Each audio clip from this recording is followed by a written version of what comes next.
절마다 계속 나온 단어가 있습니다. 우리가 물론 아내와 남편의 서로 사랑에 대해서 이야기를 나누지만 오늘 여러분들이 계속 말씀해 보면 교회라는 말이 계속 반복하죠. 고개를 한 3분만 끄덕이시네. 나머지는 안 끄덕이시고, 교회라는 말이 계속 반복됩니다. 자, 결국 우리가 아내와 남편 또 이웃과의 그런 모든 사랑의 근본은 그리스도께서 교회를 사랑하심 같이, 모든 인간 관계의 중심에는 그리스도께서 교회를 사랑하신 것 같이 사랑하면 모든 게 다 풀린다는 거죠. 그런 마음이 우리 안에 없기 때문에 부부 간의 갈등이 일어나게 되는 것이고, 부모와 자녀 간의 갈등이 일어나게 되는 것이고, 이웃과 이웃 간의 관계가 그렇게 썩 좋지 않은 관계가 되는 것입니다. 오늘 이제 말씀이 여러분도 이제 느끼셨지만 이제 아내와 남편에 관한 이야기예요. 그래서 제가 이 본문을 참 준비를 하면서 고민을 많이 했어요. 이걸 해야 될까 말아야 될까? 그냥 뛰어넘어갈까 말까? 사정이 그렇잖아요. 왼수 같은 남편이라도 옆에 있는 것과 없는 것도 다르잖아요. 그죠? 그러잖아요. 그래서 이게 말씀하고 괜히 또 상처받고 그러면 어떡할까? 나와 상관없는 이야기면 어떡할까? 또 그런 생각을 하시는 분들이 계실까봐 사실 고민을 많이 했어요. 그런데 뭐 어차피 하나님 말씀으로 들으시고 하나님 말씀으로 우리가 받는다면 어떤 말씀을 다 받을 수가 있는 거죠. 그래서 제가 먼저 강조를 해드리는 거예요. 그리스도께서 교회를 사랑하신 것 같이 우리가 남편을 사랑하고 아내를 사랑하고 자식을 사랑하고 부모를 사랑하고 또 이웃을 사랑해라. 그러면 모든 문제가 다 해결된다. 아멘. 그런 마음이, 그런 주님의 마음이 우리 안에 없기 때문에 우리는 서로 갈등이 일어나게 되는 것이고 서로 다툼이 일어나게 되는 것이에요. 그리스도께서 얼마나 교회를 사랑하셨습니까? 그리스도께서 교회를 사랑하셨다는 것은 무엇이에요? 교회에 소속되어 있는 저와 여러분들을 사랑하셨다는 거죠. 어떻게 사랑하셨는데? 그냥 말로만 사랑한다 그렇게 말씀하셨어요? 어떻게 사랑하셨어요? 자신의 몸을 내놓으면서까지, 십자가에 내놓으면서까지, 피 흘리심에까지 우리를 사랑하셨다는 거죠. 그러한 정신만 우리 안에 있으면 우리가 사랑하지 못할 사람이 어디 있겠냐 이거죠. 아멘. 자, 그런 마음으로 오늘 본문을 이제 여러분들이 이해하시기를 바랍니다. 뭐 나와 아무 상관없는 이야기야, 그렇게 여러분 생각하지 마시고 오늘 이 말씀도 하나님이 나에게 주신 말씀이고, 또 어떻게 우리가 그러면 내가 사랑의 삶을, 사랑하는 삶을 살아가야 되는가를 함께 여러분 기억하시고 여러분 한번 말씀으로 들어갈 수 있기를 바랍니다. 자, 오늘날 이제 가정의 문제는 대단히 중요한 사회적 이슈가 되고 있죠.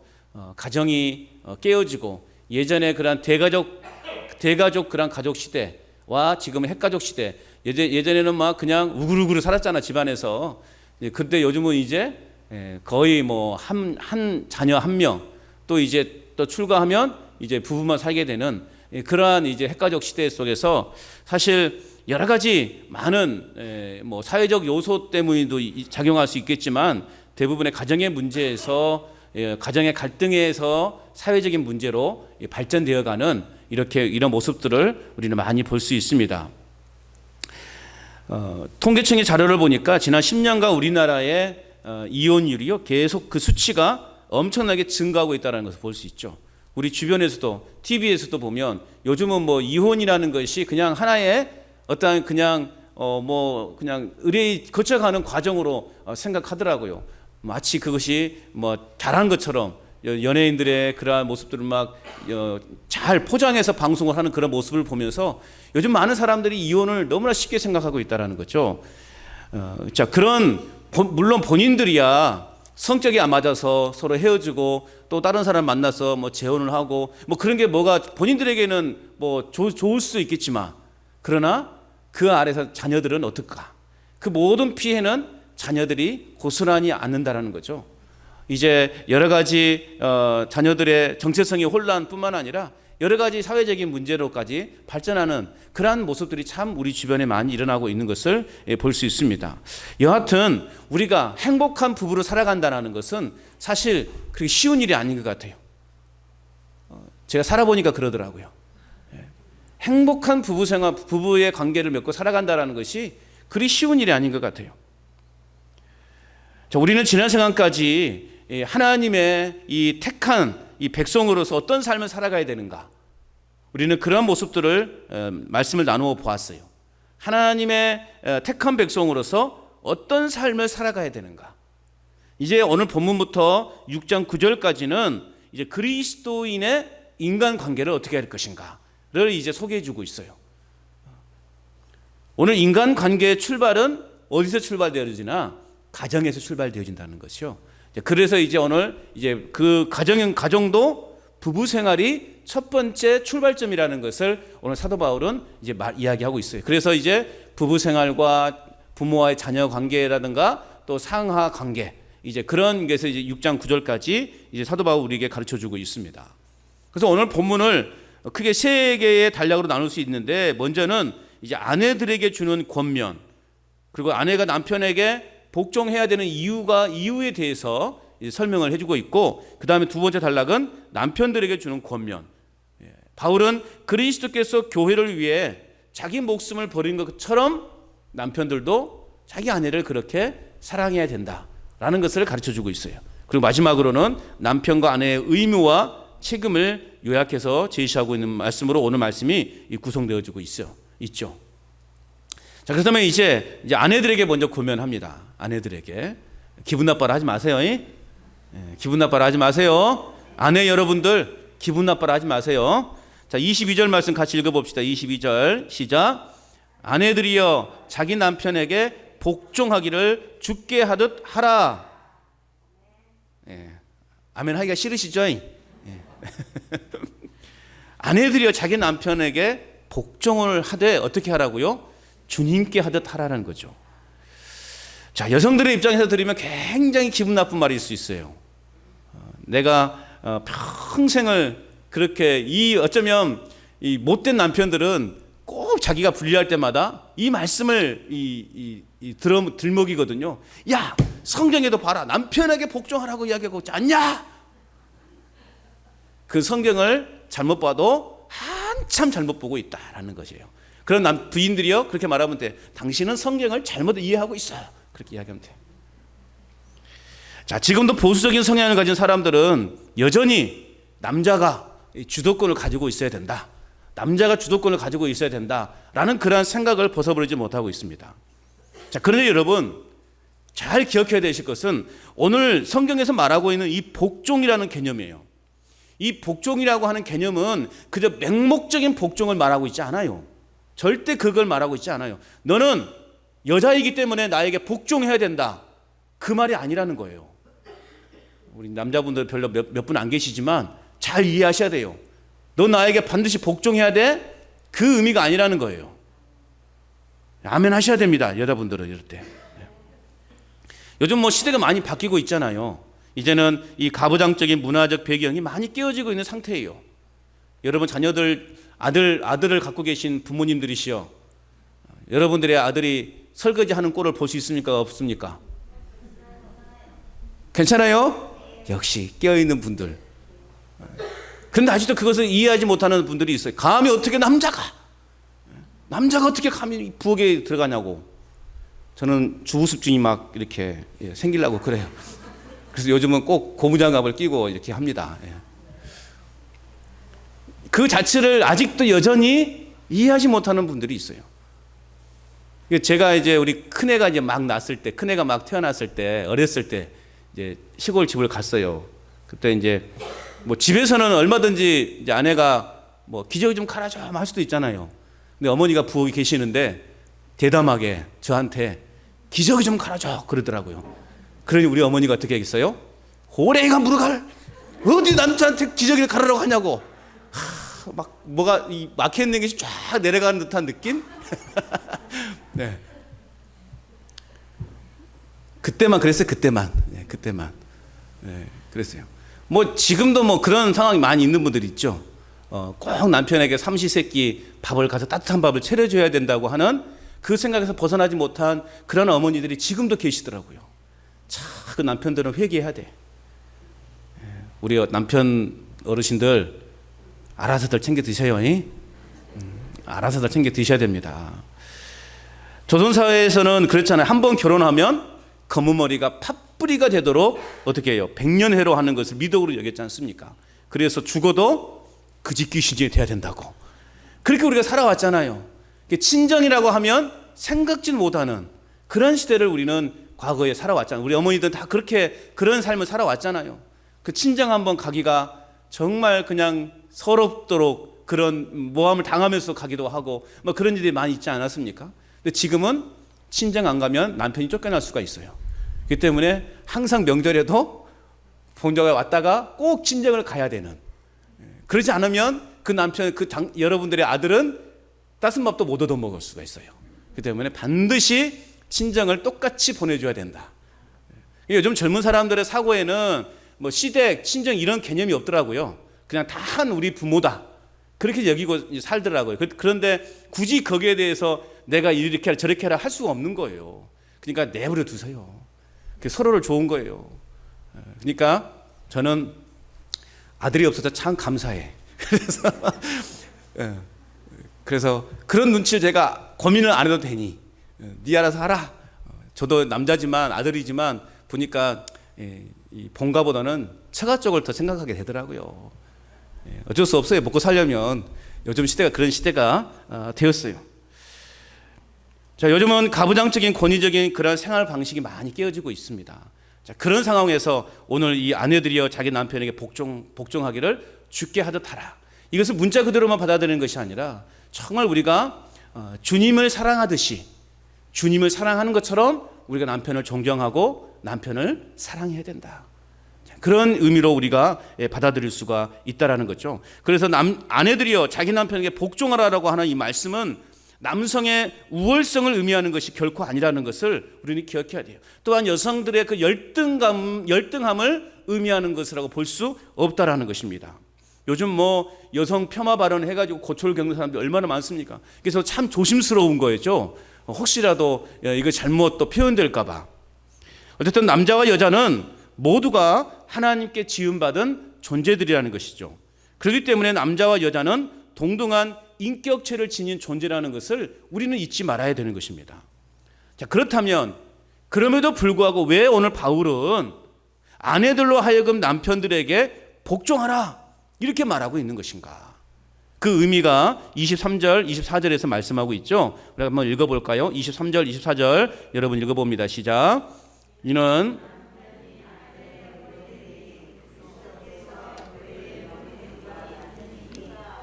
그가 바로 몸의 구주시니라.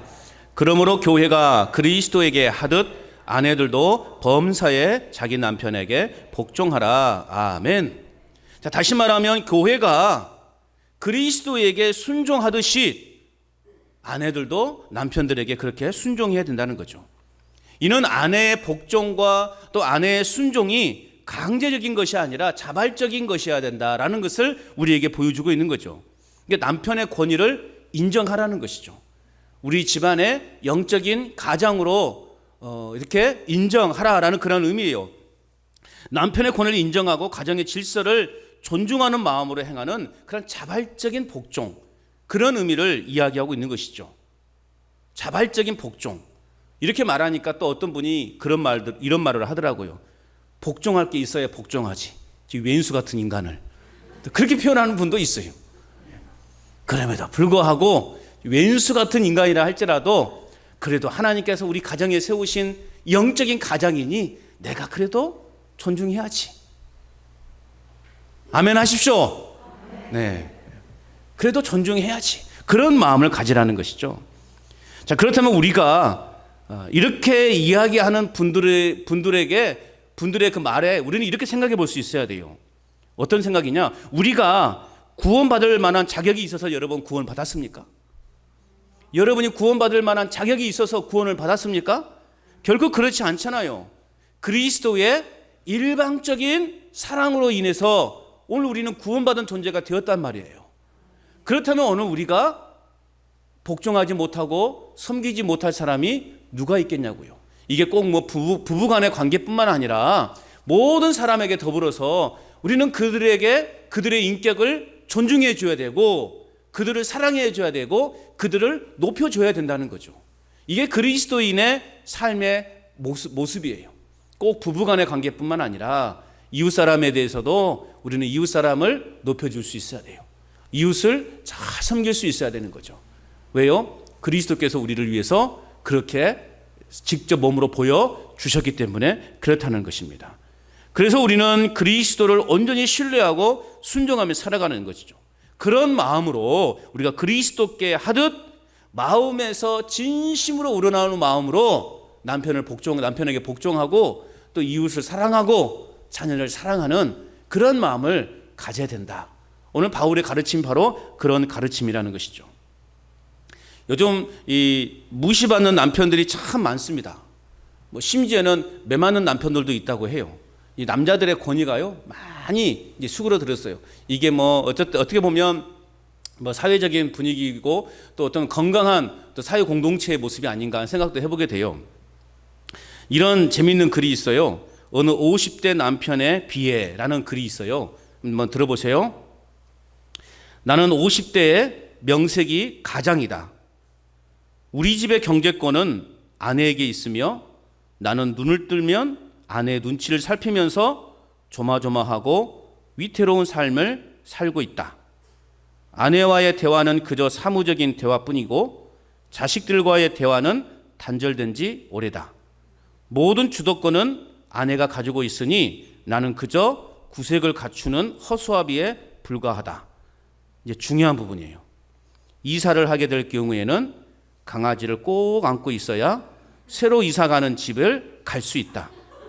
강아지를 놓치게 되면 내비게이션으로도 찾을 수 없기 때문이다. 이런 50대 가정의 슬픔의 글이 있습니다. 이사 갈 때 어떻게 된다고요? 강아지를 꼭 껴안고 있어야 돼. 강아지를 껴안고 있지 않으면 놓쳐버리면 내비게이션도 못 찾는 집으로 이사를 가버린대. 야, 이게 웃어야 될지 울어야 될지 참 그렇습니다. 어쨌든 다시 한번 말씀을 드리지만 아내가 남편에게 복종해야 된다고 하는 것은 아내의 신분이나 지위가 남편보다 열등하기 때문이 아니라는 것을 기억해야 돼요. 더 나아가서 오늘 말씀에 있는 것처럼 한 가정의 머리가 둘이 존재할 수 없기 때문에 그래요. 여러분, 우리 교회가 우리의 머리는 오직 예수 그리스도이시잖아요.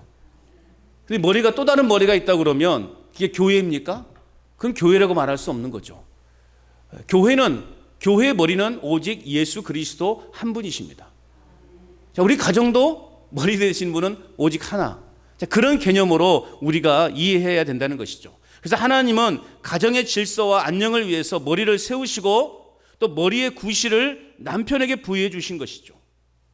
그렇기 때문에 결국 가정에 문제가 생겼다. 그러면 그 책임은 누구에게 있는 거예요? 남편에게 있는 거죠. 하나님이 그 가정의 질서를 위해서, 가정의 안정을 위해서 남편을 머리로 세워줬는데 그 역할을 제대로 못하기 때문에 가정 안에 문제가 생기게 되는 것입니다. 그러므로 아내가 남편에게 복종하는 것은 하나님께서 세우신 질서를 겸손히 인정하라는 뜻에서 우리가 받아들여야 된다는 거죠.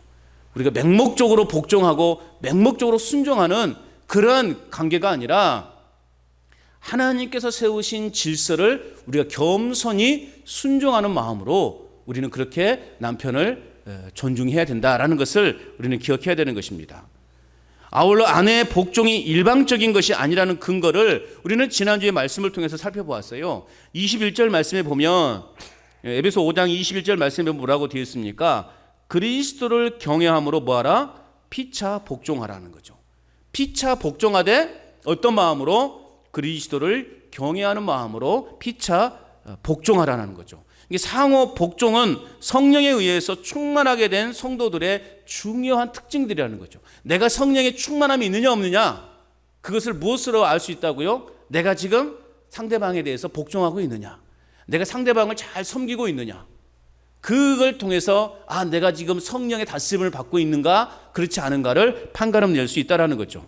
그렇기 때문에 결혼한 사람이든 아니든 그리스도인들은 어떤 삶을 살아야 된다는 거죠? 그리스도를 경외함으로 서로 복종해야 된다는 거죠. 오늘 우리 간전제일교회라고 하는 한 공동체 안에서 우리가 신앙생활을 하고 있단 말이죠. 우리는 한 분 예수 그리스도를 경외하는 사람들이죠. 다른 거 경외하는 사람 없죠. 우리는 한 분 예수 그리스도만을 예배하는 사람들이란 말이죠.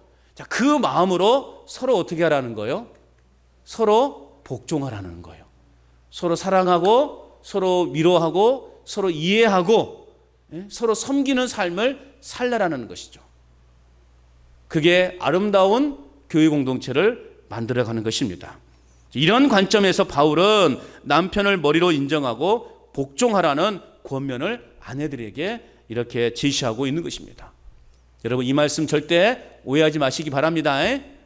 이제 계속해서 남편들에게 권면하고 있어요. 남편들 25절 말씀 같이 읽어봅니다. 시작. 남편들아, 아내 사랑하기를 그리스도께서 교회를 사랑하시고 그 교회를 위해 자신을 주심같이 하라. 여러분, 이 아내가 남편을 사랑하는 것보다 남편이 아내를 사랑하는 것에 더 큰 책임을 지금 묻고 있다는 거죠. 사도 바울은 오늘 본문의 말씀을 통해서 남편들에게 자기 아내를 다스리라 요구하고 있는 것이 아니라 남편들에게 준 명령은 뭐냐? 자기 아내를 사랑하라는 것, 이것이 전부예요. 사랑하라. 그냥 사랑하라라는 것이에요. 또한 바울은 아내 복종보다는 남편의 사랑 요청을 더 많은 이제 지면을 활용해서 권면하고 있다라는 것이죠. 매우 강하게 남편들에게 요구하고 있다는 거죠. 자, 25절 말씀 읽어봅니다. 25절 방금 읽었죠. 남편들이여 그리스도께서 교회를 사랑하시고 교회를 위해 자신을 내어주신 것 같이 아내를 사랑하십시오. 또 28절 말씀에도 보니까 남편들도 자기 몸을 사랑하는 것처럼 자기 아내를 사랑해야 된다. 그리고 33절 말씀에도 보니까 여러분도 각각 자기를 사랑한 것처럼 자기 아내를 사랑하라. 더 많은 분량에 대해서 남편들에게 요구하고 있다는 거죠. 그래서 25절 후반절에 보면 아내에 대한 남편의 사랑을 보여주는 구체적인 신뢰를 이야기하고 있습니다. 이건 뭐냐? 교회를 위해 자신 목숨을 버리신 그리스도의 그 고귀한 자기 희생적 사랑, 그 사랑의 마음으로 아내를 사랑해라. 예수님께서 아까도 말씀을 드렸지만 우리 교회를 위해서 또 우리 자신들을 위해서 십자가에서 자신의 몸을 찢겨 나가는 것처럼 내어주시면서까지 교회를 또 우리를 사랑하셨던 것처럼 그렇게 남편들도 아내를 그런 마음으로 사랑해야 된다는 거죠. 그리스도의 교회를 위해 자기 목숨을 내어주신 목적에 대해서 바울은요 26절 27절에 말씀하고 있어요. 한번 읽어봅니다. 26절 27절 시작. 이는 곧 물로 씻어 말씀으로 깨끗하게 하사 거룩하게 하시고 자기 앞에 영광스러운 교회로 세우사 티나 주름 잡힌 것이나 이런 것들이 없이 거룩하고 흠이 없게 하려 하심이라. 자, 그리스도께서 자신을 내어주심으로 교회는 깨끗하고 거룩하게 되었다, 그렇게 말씀하고 있습니다. 또한 그리스도께서 교회를 위하여 자기 목숨을 버리신 것은 교회로 하여금 결국 그리스도와 연합하여 거룩함을 이루어 나가도록 하기 위함이다. 그러므로 오늘 남편이 아내를 사랑함에 있어서는 그리스도의 그러한 희생적인 사랑을 본받아야 된다는 거죠. 그렇다고 또 이 아내든 분들이 남편들에게 성경을 좀 보라고, 이 성경을 보라고 또 그렇게 하면 돼요? 안 돼요? 안 돼요. 우리는 이 성경 속에서 오늘 우리가 본문의 말씀을 통해서 물론 아내와 남편의 관계 속에서 우리가 이해하지만 사실 우리는 더 나아가서 이제는 우리와 다른 사람들과의 그 관계 속에서도 어떠한 마음으로 그 관계를 형성해 나가야 되는가. 그리스도께서 우리를 사랑하신 것처럼 우리도 그렇게 이웃을 또 다른 사람을 사랑해야 된다라는 것을 오늘 우리는 기억해야 되는 것입니다. 그래서 남편이 아내를 사랑하는 그 사랑의 기준, 그래서 하나님의 사랑, 하나님의 사랑이라고 그렇게 이야기하고 있습니다. 이 사랑은 절대적인 것이고 무조건적인 사랑이라는 것이죠. 오늘 우리 안에는 이런 사랑이 있어야 됩니다. 오늘 저와 여러분들에게는 이런 하나님의 절대적인 사랑, 무조건적인 사랑이 오늘 우리 안에 있기를 축복합니다. 다른 조건이 필요 없는 거예요. 우리가 다른 사람을 사랑함에 있어서 다른 조건을 요구하면 안 돼요. 왜요? 우리도 그냥 값없이 그 사랑을 받았기 때문에, 값없이 그 사랑을 받았기 때문에 우리도 다른 사람을 사랑함에 있어서 다른 조건을 내걸면 안 된다는 거죠. 아내로부터 당신을 통해 하나님의 사랑을 본다. 참 부끄럽습니다. 아내로부터 당신을 보니 당신을 통해서 나는 하나님의 사랑을 본다 라는 이 고백을 듣는 이 남편이라면 그 사람은 최고의 남편이다. 남편분들은 다들 고개를 숙이고 계시겠습니다.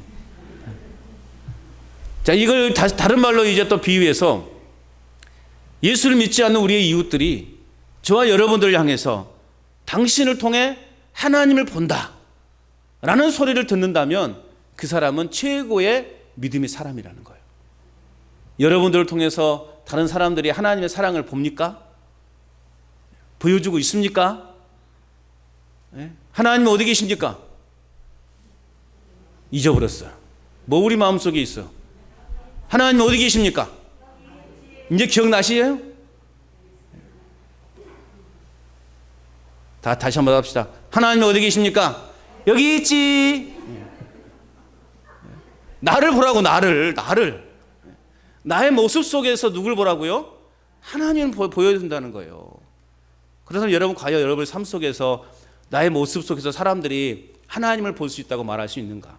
이것은 비단 우리 가정 안에서만 이루어질 것이 아니라 우리 일상적인 생활 속에서도 나타내 보여야 되는 거예요. 야, 하나님이 어딨냐? 눈에 보이지 않는 하나님을 어떻게 믿으란 말이냐? 라고 할 때, 야, 나를 봐라. 나를 봐. 자신 있게 우리가 그렇게 말할 수 있어야 됩니다. 할렐루야. 자, 그런 의미에서 오늘 우리는 참 우리의 연약함을, 우리의 부족함을 하나님 앞에 회개해야 돼요. 아내들에게 이런 소리를 듣지 못한 남편들은 회개해야 돼. 또 주변의 이웃들에게 이런 소리를 듣지 못한 우리 믿음의 사람들은, 자칭 믿음이 있다고 말하는 사람들은 회개해야 되는 것입니다. 그래서 우리의 모습을 통해서 하나님을 볼 수 있도록 우리가 그렇게 삶을 살아야 되는 것이죠. 남자가 사회생활을 하면서 모든 사람들로부터 인정받고 그런 사람들이 있어요. 남편들 중에 밖에서는 그냥 막 사람들이 존경하고 사람들이 대단하다고 말하는 그런 사람들이 있어요. 그런데 가정에 와서는 아내와 자녀들로부터 인정받지 못한 남편이라면 그건 모두가 다 꽝이라는 거예요. 남편, 가정에서 인정받지 못하는데 어떻게 사회에서 인정받는다고 말할 수 있는 것인가? 가정에서는 지 마음대로 하면서 사회에서는 막 그냥 번지르르하게 옷 입고 다니고 사람들이 막 멋지다고 막 쌍 막 이렇게 뭐라 그러죠? 뭐 요즘 뭐 있더만 무슨 하트라고 하더만. 자, 그런 걸 보낸들 무슨 의미가 있겠냐고요. 오늘 우리는 믿음의 사람답게 모든 사람들로 더불어서 그리스도의 사랑을 온전히 나타내 보이는 그런 삶을 살아가야 할 줄로 믿습니다. 여러분, 어떤 아내가요 늘 몸이 약해요. 몸이 약하고 늘 아프니까 남편에 대해서 늘 미안한 마음이 있는 거예요. 이런 나를 이렇게 막 그냥 또 극진히 섬겨주는 그 남편을 보면서 늘 마음이 아파요. 그래서 이 어느 날 이 아내가요 남편에게 이런 말을 했다고 해요. 여보, 혹시 내가 먼저 죽으면 당신은 다른 여자 만나서 행복하게 결혼생활 하라고 그런 말을 했다고 해요. 근데 이 말을 듣고 있던 남편이 어떻게 하겠습니까? 혼자 말로 이렇게 속삭였습니다. 나에게 그런 복이 오겠어?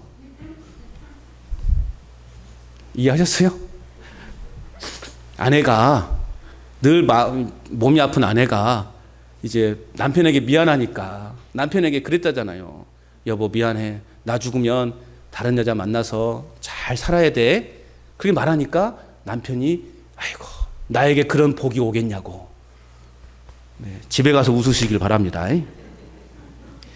어쨌든 남편이 아내에 대한 사랑은 결국 예수님이 우리에게 보여주신 사랑입니다. 예수님이 보여주신 사랑은 어떤 사랑입니까? 섬기는 사랑이에요. 제자들의 발을 씻겨 주셨어요.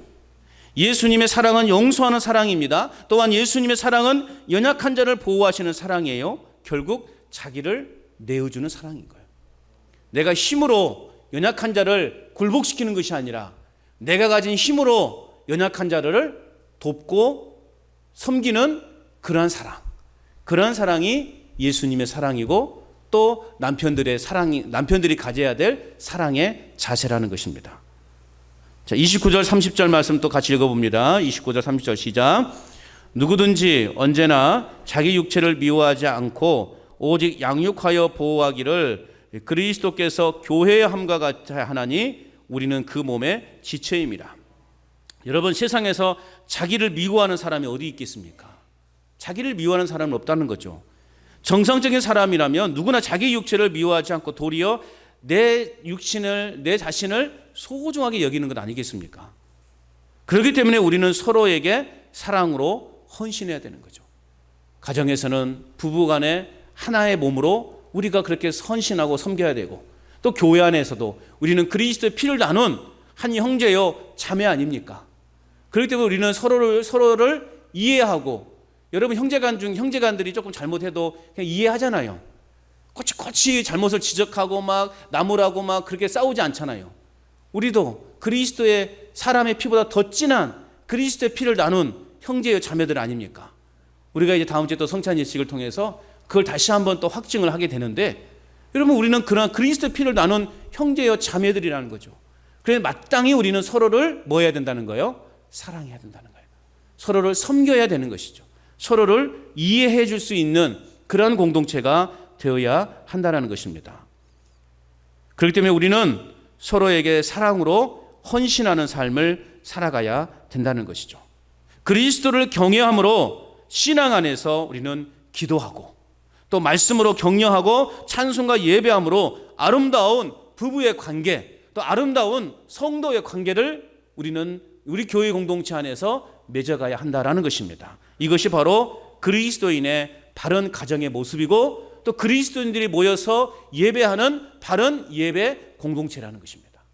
기껏 우리가 은혜롭게 예배 드려놓고는 또 밖에 나가자마자 서로 그냥 삿대질하고 싸운다면 이게 과연 아름다운 공동체라고 할 수 있는가? 그리스도의 피를 나눈 공동체라고 할 수 있는가? 그러지 못한다는 것이죠. 부부간에는 100%의 만족은 없습니다. 성도들 간의 관계 속에서도요, 여러분 100% 만족이라는 게 있어요, 없어요? 없어요. 그렇기 때문에 오늘 우리에게 필요한 건 뭐냐? 100%의 헌신이 필요한 거예요. 내가 그냥 온전히 헌신하고, 내가 온전히 손해보고, 내가 온전히 그냥 이해하고 그런다면 여러분 그 관계는 좋을 수밖에 없는 거예요. 여러분 그렇잖아요. 싸우다가도 그냥 내가 잘못했다고 먼저 시인하고, 좀 억울해도 내가 잘못했다고 하고 내가 그냥 고개를 숙이면 어떻게 돼요? 모든 문제가 풀려갈 것을 그냥 이겨먹으려고 막 서로 간에, 그러면 어떻게 돼요? 그 골이 계속 깊어질 수밖에 없는 거죠. 여러분, 언제나 우리는 그리스도를 경외하는 마음으로 서로를 바라보시기 바랍니다. 서로를 존중하시기를 바랍니다. 그리고 그리스도를 경외하는 마음으로 서로 사랑하면 하나님이 원하시는 부부가 될 수 있는 것이고, 하나님이 원하시는 우리 성도의, 우리 교회 공동체를 이뤄갈 수 있게 되는 것입니다. 그래서 32절 말씀 읽어봅니다. 32절 시작. 이 비밀이 크도다. 나는 그리스도와 교회에 대하여 말하노라. 자, 이 비밀은 그리스도 안에서 맺어진 결합이라는 말이죠. 아울러 우리의 모든 삶 전체는 그리스도께 속해 있다고 말하고 있는 것이죠. 그래서 오늘 사도 바울은 이 부부간의 이 관계를 통해서 결국 이야기하고 싶은 대상이 어디예요? 바로 교회라는 것이죠. 그리스도와의 교회와의 관계에 대해서 오늘 사도 바울은 이야기해주고 싶었던 것이죠. 그리스도께서 우리를 어떻게 사랑하셨는가? 그것을 우리가 깊이 묵상한다면 우리는 서로 사랑하지 못할 사람이 아무도 없다는 것이죠. 또 33절 말씀 읽어볼까요? 시작. 그러나 너희도 각각 자기의 아내 사랑하기를 자신같이 하고 아내도 자기 남편을 존경하라. 아멘. 이것을 결국 5장 21절에 말씀하고 있는 것처럼 그리스도를 경외함으로 피차 복종하라는 거예요. 우리가 그리스도를 경외하고 그리스도를 믿기 때문에 서로를 그렇게 사랑해야 된다는 거죠. 그렇지 않으면 행복한 부부 생활도, 행복한 가정도, 행복한 우리의 삶도 보장받을 수 없다라는 것입니다.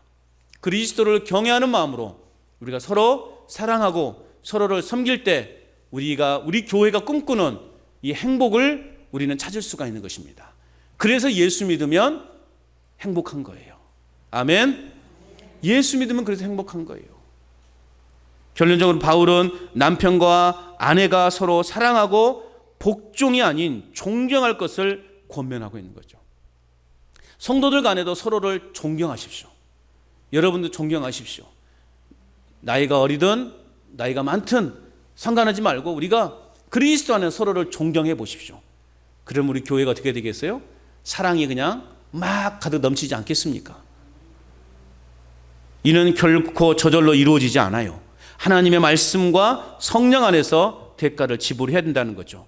즉 우리는 서로에 대한 존경의 값을 지불할 때 행복한 부부 생활을 만들 수 있고 행복한 성도들 간의 관계를 우리는 맺어갈 수 있게 되는 것입니다. 여러분, 오늘 우리 가정은 그리고 우리 교회는 하나님의 아름다움을 드러내는 이 땅의 천국입니다. 믿으십니까? 우리의 가정이 천국이고 우리 교회가 천국인 거예요. 이 땅에 이루어진 천국이라고요. 천국은 어떤 곳입니까? 싸움이 없고 아픔이 없고 슬픔이 없고 근심이 없고 그저 하나님 안에서 행복을 누리는 것이 천국 아닙니까? 우리의 가정이 그러한 가정이 되기를 바랍니다. 우리 교회가 그러한 교회가 되기를 바랍니다. 더 나아가서 여러분들의 자녀들의 가정이 이런 천국과 같은 가정이 되도록 기도하셔야 되는 거예요. 우리의 며느리가 또 우리의 딸이 우리의 아들이 우리의 사위가 서로가 서로를 정말 사랑하고 서로를 존중함으로 말미암아서 하나님이 보여주신 작은 천국을 우리 자식들의 가정에서 이루어질 수 있도록 그렇게 여러분들이 이제 기도하셔야 돼요. 내가 그렇게 살아오지 못했다고 해서 우리 자녀들 그렇게 살지 못하는 법은 없는 거예요. 내가 이루지 못한 것, 내가 살아오지 못했던 것, 내가 그동안 이제 남편이 옆에 있을 때 누리지 못했던 그 관계들을 이제는 우리 자녀들이 누릴 수 있도록 그 길을 마련해 주셔야죠. 그래서 정말 서로가 예수님 잘 믿어서 예수님 안에서 그리스도를 경외함으로 서로 피차 경외하는 것처럼 존경하는 것처럼 우리 자식들의 부부가 가정이 그렇게 서로 존중하는 가정이 되도록 여러분 부모들은 기도해야 된다는 것입니다.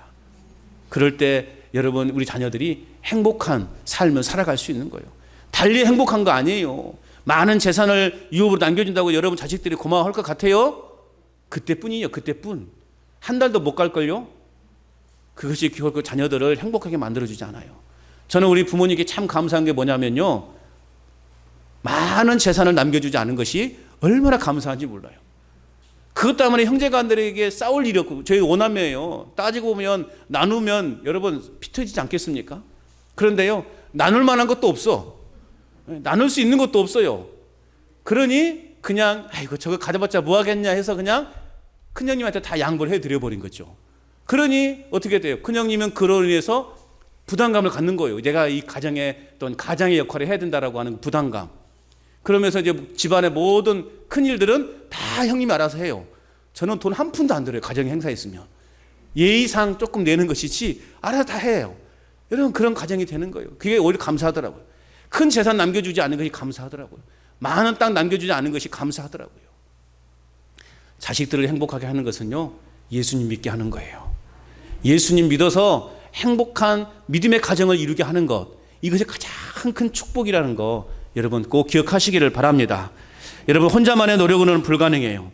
그래서 함께 각각 우리가 노력해서 서로가 가정에서 뿐만 아니라 우리 교회에서도 또 우리 이웃과의 관계 속에서도 그리스도의 사랑으로 서로를 섬기고 서로를 격려하고 서로를 존중하는 그런 멋진 아름다운 삶, 그래서 그 안에서 우리가 진정한 행복을 누리는 그리스도인의 삶을 살아가시기를 주님의 이름으로 축원합니다.